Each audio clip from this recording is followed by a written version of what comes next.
Welcome back to my channel. आज हम 9वीं कक्षा विषय हिंदी लोक भारती पाठ 1 चांदनी रात इस पाठ का स्वाध्याय देखेंगे। हमारा पहला प्रश्न है, कल्पना पल्लवन पुलक प्रकट करती है हरित तृणों की नौकों से इस पंक्ति का कल्पना विस्तार कीजिए। उत्तर है, धरती अपनी खुशी धरातल पर दूर दूर तक फैले हुए घास के मैदानों और उनमें उगी हुई घास की हरी हरी पत्तियों के नोके से प्रदर्शित करती है, जिन पर पड़ी हुई ओस की बूंदें मोती जैसी दिखाई देती है। प्रत्येक प्राणी के जीवन में खुशी के क्षण आते हैं। हर व्यक्ति अपनी खुशी का अपने ढंग से प्रदर्शन करता है। मनुष्य के भांति प्रकृति भी अपनी खुशी का इजहार करती है। यह खुशी हमें पेड़ पौधों के फूलों फलों और नवपल्लवों के रूप में देखने को मिलती है। संचार माध्यमों से राष्ट्रीय एकता पर आधारित किसी समारोह की जानकारी पढ़िए। तो उत्तर है, लोगों के हाथों में बड़े बड़े घोषणाओं के पोस्टर थे। जवानों ने राष्ट्रीय एकता के विषय में जोरों से नारे लगाए। प्रभात फेरी के बाद अतिथि द्वारा उपस्थित लोगों को राष्ट्रीय एकता पर संदेश दिया गया। उन्होंने अपने व्याख्यान में अपनी भाषा, धर्म, जाति, क्षेत्र के भेदभाव को भूलकर राष्ट्रीय एकता के सूत्र में बन जाए। इस समारोह में पोस्टर बनाना, रंगोली आदि प्रतियोगिताओं का आयोजन किया था। इसमें महिलाओं ने और बच्चों ने हिस्सा लिया। विजेता को पुरस्कार दिए गए। इस समारोह की स्मृति में तिलक सभागृह के समीप वृक्षारोपण किया गया। अगला है यहाँ पे, प्रकृति मनुष्य की मित्र है, स्पष्ट कीजिए। उत्तर है, आदिकाल से ही मनुष्य और प्रकृति का घनिष्ठ संबंध रहा है। मनुष्य का जीवन प्रकृति पर आधारित है। मनुष्य को जीवन आवश्यक सारी वस्तुएं प्रकृति से ही मिलती है। मनुष्य के लिए वर्षा का बहुत महत्व है। वर्षा से ही खेती होती है और अन्न का उत्पादन होता है। वर्षा से ही पेयजल उपलब्ध होता है। वर्षा का होनार पेड़ पौधों और वनस्पतियों पर आधारित होता है। पेड़ और मनुष्य को जीवित रहने के लिए शुद्ध वायु ऑक्सीजन उपलब्ध करते हैं।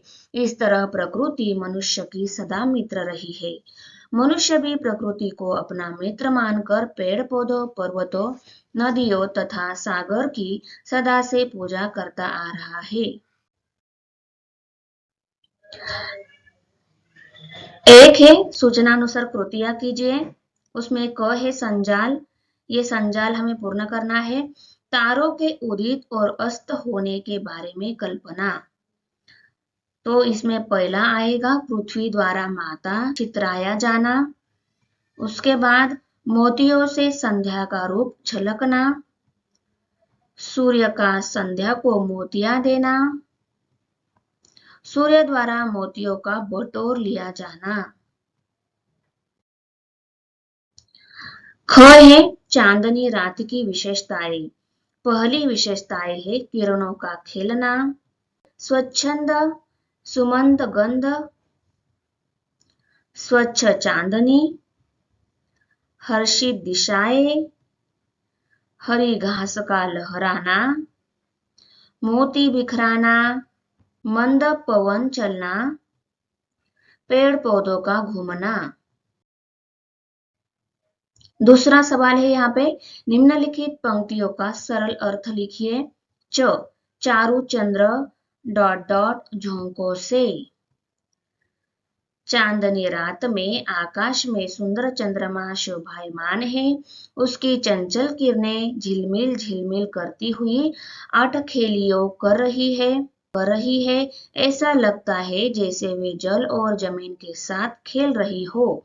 चंद्रमा का निर्मल प्रकाश पृथ्वी पर समूचे नभमंडल में फैला हुआ है और वह उन्हें प्रकाशित कर रहा है। इस अवसर पर पृथ्वी अत्यंत प्रसन्न है। वह अपनी यह प्रसन्नता पृथ्वी पर उगी हुई हरी हरी घास की नोकों से प्रकट कर रही है। मंद मंद हवा के झोंके से पेड़ पौधे भी झूम रहे हैं। और ऐसा लगता है जैसे वे भी अपनी खुशी प्रकट कर रहे हैं। 6 है यहाँ पे, क्या ही स्वच्छ, शांत और चुपचाप। उत्तर है, कवि चंद्रमा के स्वच्छ प्रकाश में निखरी हुई रात का वर्णन करते हुए कहते हैं कि यह चांदनी गजब की निर्मल है और यह रात कितनी शांत है। कहीं किसी और कोई स्वर नहीं है, सर्वत्र मुक्त रूप से मंद मंद सुगंध व्याप्त है। कोई भी दिशा ऐसी नहीं है जिस ओर आनंद का माहौल न हो, अर्थात सर्वत्र आनंद ही आनंद है। कवि कहते हैं कि कोई भी गतिविधि बंद नहीं है, रात्रि रूपी नटी के सारे कार्य कलाप अब भी पहले जैसे चल रहे हैं। विशेषता यह है कि सब कुछ बहुत ही शांत ढंग से और एकांत भाव से चुपचाप हो रहा है, कोई कोलाहल नहीं है। संभाषणीय, शरद पूर्णिमा त्योहार के बारे में चर्चा कीजिए। उत्तर है, शारदीय नवरात्र के बाद पड़ने वाली पूर्णिमा को शरद पूर्णिमा कहा जाता है। मान्यता है कि अश्विन शुक्ल पक्ष में पड़ने वाली पूर्णिमा के दिन चंद्रमा से अमृत वर्षा होती है। शरद पूर्णिमा के दिन सायंकाल लक्ष्मी पूजन होता है। माँ लक्ष्मी को 5 तरह के फल और सब्जी के साथ नारियल भी अर्पित किया जाता है। मंदिरों में भी विशेष पूजा अर्चना होती है। जब द्वापर में युग में भगवान श्री कृष्ण का जन्म हुआ, तब माँ लक्ष्मी राधा रूप में अवतरित हुई। दिए गए शब्दों का उपयोग करते हुए स्वरचित कविता बनाकर काव्य मंच पर प्रस्तुत कीजिए। तारे, आकाश, पर्वत, नदी, पृथ्वी, इन शब्दों का उपयोग करके हमें स्वरचित कविता बनानी है। तो उत्तर है, देखो उत्तर में यहाँ पे मैंने कविता बना दी है। आकाश में चमकते हैं तारे, पर्वत पर बहती है नदियां, कृति सजी है मेरी जैसे लहराती है दुल्हनिया। भाषा बिंदु, निम्न शब्दों के पर्यायवाची शब्द लिखिए। तरु, इसके पर्यायवाची शब्द है पेड़, दरख्त, वृक्ष।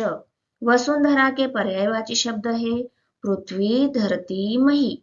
चंद्र का पर्यायवाची शब्द शशि, सोम, इदु। इसके बाद कृषक का पर्यायवाची शब्द है किसान, खेतीहर, अन्नदाता।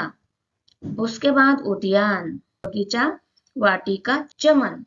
अरण्य का पर्यायवाची शब्द है one, jungle, Vipin. Thanks for watching video. इयत्ता 9वीच्या मराठी सेमी आणि इंग्रजी या माध्यमांच्या सर्व विषयांच्या स्वाध्यायाच्या नवनवीन व्हिडिओसाठी चॅनलला सबस्क्राईब नक्की करा. व्हिडिओला लाईक करा, कमेंट करा आणि वर्गमित्रांना शेअर करा.